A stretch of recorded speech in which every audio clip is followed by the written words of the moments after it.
الله أكبر الله أكبر الله أكبر لا إله إلا الله الله أكبر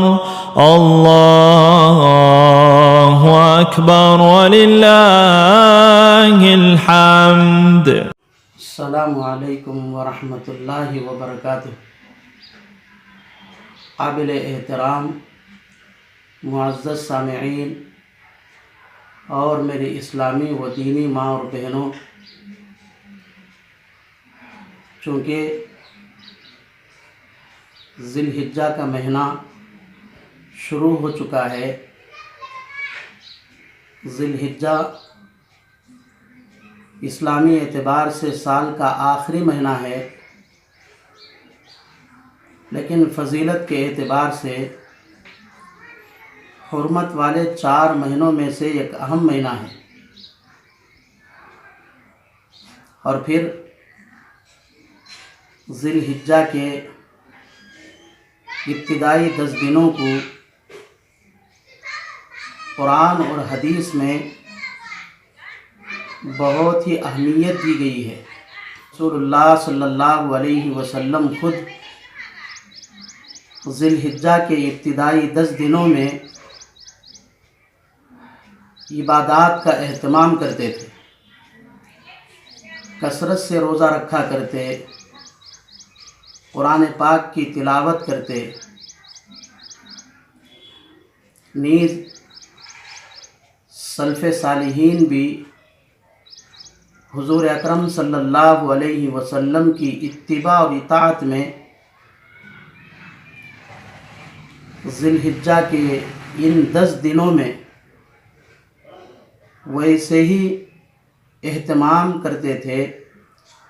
جیسے رمضان المبارک کے آخری عشرے میں عبادتوں کا اہتمام فرماتے تھے. اس لیے ہر مسلمان کو چاہیے کہ وہ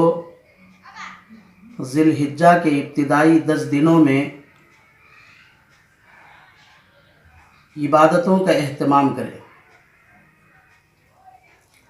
اس کے لیے روایتوں میں ابتدائی 10 دنوں کے جو اہم اعمال کا تذکرہ ہوا ہے، بالترتیب ان کا تذکرہ کیا جائے گا. سب سے پہلے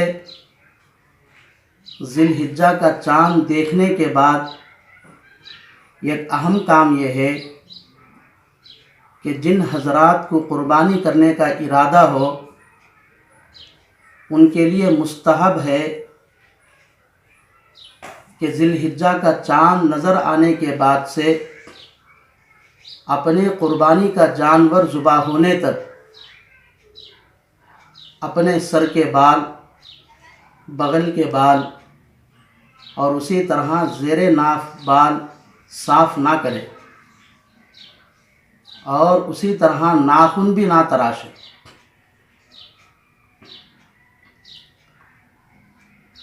اسی طرح جن لوگوں کو قربانی کرنے کی طاقت نہیں ہے، اگر وہ بھی قربانی کرنے والوں کے ساتھ مشابہت اختیار کرتے ہوئے اگر وہ بھی اپنے بالوں کی صفائی اور ناخن کاٹنے سے رکے رہے تو اللہ کی ذات سے امید ہے کہ جس طرح قربانی کرنے والے مستحب پر عمل کرنے کی وجہ سے ثواب کے مستحق بنتے ہیں، ان کی مشابہت کی وجہ سے جن لوگوں کو قربانی کرنے کی طاقت نہیں ہے وہ بھی ثواب پائیں گے. البتہ ایک مسئلہ سمجھنے کا یہ ہے کہ جن لوگوں کو بالوں کی صفائی کرا کر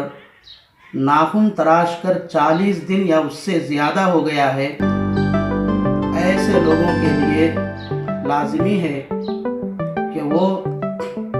چاہے قربانی کرتے ہو یا قربانی نہ کرتے ہو، دونوں کے لیے ذی الحجہ کا چاند نظر آنے کے بعد بھی وہ اپنے بالوں کی صفائی اور ناخن تراش لیں۔